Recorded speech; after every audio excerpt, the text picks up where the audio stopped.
Բարի լույս։ Այսօր հայ առաքելական Սուրբ եկեղեցին հիշատակում է երկնավոր զորքերին, հրեշտակներին, իդեմս Գաբրիելի եւ Միքայելի։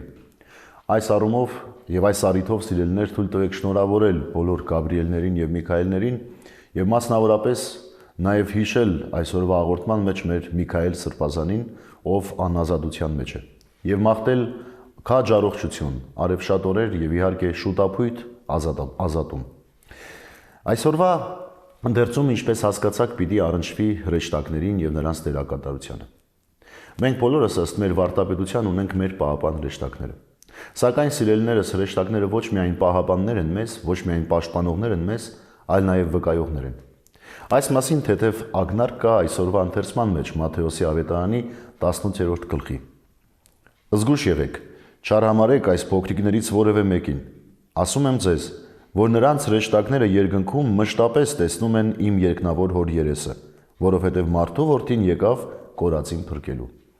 Ուրեմն սիրելիներ, մեր Տեր Հիսուս Քրիստոս մատնացույց է անում երեխաներին, փոքրիկներին եւ ասում է, որ զգույշ եղեք, որ չարհամարեք նրանց, կամ այլ կերպ ասած, գայթակղության առիթ չդառնաք, որովհետև հրեշտակները վկայողներ են նրանց համար Աստծո առաջ։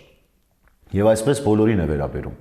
Սիրելիներս, մեր բոլորի հրեշտակները, ովքեր մկրտված են Սուրբ Երրորդության անունով եւ ծնված են Սուրբ Ավազանից,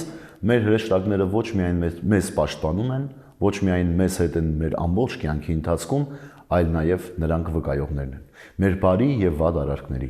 Հետևաբար, երբ կանգնենք դատաստանի առաջ, մեզ համար նաեւ վկայելու են մեր հրեշտակները։ Երանի թե հրեշտակների վկայությունը դրական լինի, դա կախված է միայն եւ միայն նրանից, թե ինչպես ենք մենք ապրում մեր կյանքը։ Ուրեմն այսօրվա խորհրդի հիմնական նպատակը հետևյալն է. երբ մենք ինչ-որ մի բան ենք անում եւ մեզ թվում է, որ որևէ մեկը չտեսավ, որևէ մեկը չլսեց, որևէ մեկը չխոսեց այդ մասին, պիտի հիշենք այդ բանին։ Հրեշտակները տեսնում են եւ երբ կա խոսելու օրը, նրանք Տիրոջ դատաստանի առջեւ խոսելու են եւ վկայելու են։ Այնպես որ այստեղ էլ մեզ պետք է արթնություն, զգուշություն եւ իհարկե առիթ տանք նաեւ մեր հրեշտակներին, որպեսզի մեզ հետ միասին ուրախություն ապրեն ամեն անգամ, երբ մենք բարի գործ ենք գործում։